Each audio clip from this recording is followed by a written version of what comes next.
آئے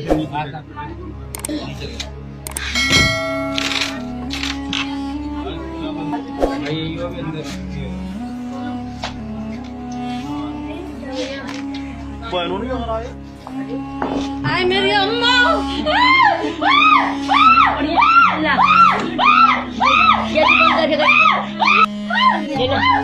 مرچ کھا رہی ہے. ہاں مرچ کھائے بھوک لگا ہے بھوکی ہے پولیس کو بلا کے دکھا دو تو پانی تھوڑا تھوڑا کھلا رہی. یہ ویڈیو جو آپ نے دیکھا پتہ نہیں کہاں کا ہے اور کب کا ہے، لیکن جب میں نے یہ ویڈیو دیکھا تو میرا دل دہل گیا. میں سوچنے لگا کہ آج بھی ایسی ظالم اولادیں، نافرمان اولادیں اس دھرتی پر، اس اللہ کی زمین پر سانسیں لے رہی ہے. کسی نے سچ ہی کہا ہے کہ آج صرف لباس مہنگا ہو رہا ہے، انسان آج بھی دو کوڑی کا ہی ہے. اس ویڈیو کے بارے میں یہ بتایا گیا ہے کہ ایک بیٹا اپنی بوڑھی ماں کو بند کر کے، یعنی کمرے میں بند کر کے بیوی کے ساتھ چلا گیا. 10 دن کے بعد جب بیٹی کو خبر ہوئی تو بیٹی ماں کو دیکھنے آئی تو ماں اندر بند تھی. تالا توڑا دیکھا تو ماں بھوکی اور پیاسی تڑپ رہی ہے. اللہ کی قسم اس سب کی وجہ بے دینی ہے. آج مائیں ذلیل ہو رہی ہے، باپ کی عزت نہیں ہے، بہن بھائی پڑوسی رشتہ دار اور انسان یہ تو سب دور کی باتیں ہیں. ہوس بڑھ گئی ہے، انسان بدبودار ہو گیا ہے، سب اندھے کنویں کی طرف بھاگ رہے ہیں. یاد رکھو بے شک ماں باپ ہی کائنات کی وہ عظیم ہستیاں ہیں جن کی اولاد پر بے شمار احسانات ہیں. اگر کوئی شخص ساری زندگی اپنے ماں باپ کی خدمت کر کے بھی ان کے احسانات کا بدلہ چکانا چاہے تب بھی وہ اپنے ماں باپ کا حق ادا نہیں کر سکتا. اس لیے اللہ تبارک و تعالیٰ نے جہاں اپنی عبادت کا حکم دیا ہے وہیں پر ماں باپ کے ساتھ حسن سلوک سے پیش آنے کی بھی تاکید فرمائی ہے. فرمایا کہ میری عبادت بھی کرو اور ماں باپ کے ساتھ حسن سلوک سے پیش بھی آؤ. محسن انسانیت حضرت محمد صلی اللہ علیہ وسلم نے ماں باپ کی عظمت اور اہمیت کو اپنی حدیثوں میں بیان فرمایا ہے.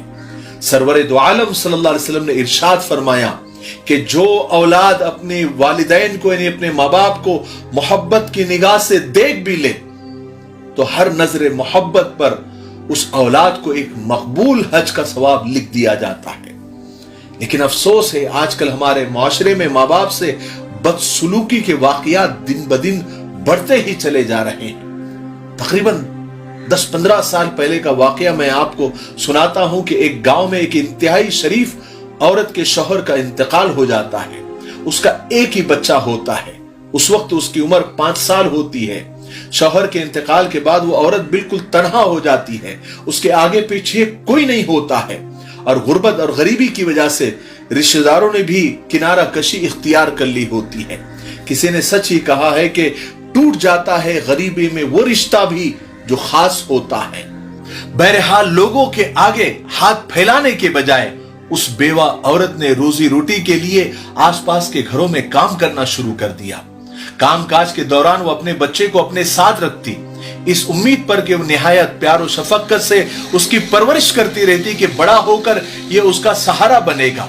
وہ ماں اسے بڑا کامیاب افسر بنانا چاہتی تھی. اس کے شادی کے سپنے دیکھتی. اسی طرح مہینے اور سال بیتتے رہے. جب خاتون یعنی اس عورت کا بیٹا جوان ہوا تو وہ بھی محنت مزدوری کر کے اپنی ماں کا ہاتھ بٹانے لگا. لیکن بوڑھی ماں کے ضعیفی اور بزرگی کے باوجود اس نے محنت اور مشقت سے منہ نہیں موڑا. روز بیٹے کو کھانا کھلا کر کام پر بھیجتی تھی، پھر خود کام پر روانہ ہو جاتی تھی. بڑھاپے کی وجہ سے وہ کافی کمزور ہو گئی تھی. ایک دن کی بات ہے کہ ایک روز وہ کام سے آئی تو کافی تھک چکی تھی. بیٹا کام پر گیا ہوا تھا تو ماں نے سوچا کہ بیٹے کے آنے تک تھوڑا سا آرام کر لوں، پھر اٹھ کر روٹی پکا دوں گی. یہ سوچ کر وہ لیٹی تھی تو گہری نیند اس کو لگ گئی. کچھ دیر کے بعد بیٹا کام دھندے سے لوٹا اور آ کر ماں کو آواز دے کر روٹی مانگی تو ماں نے بڑے پیار سے کہا کہ بیٹے میری طبیعت خراب ہو گئی تھی،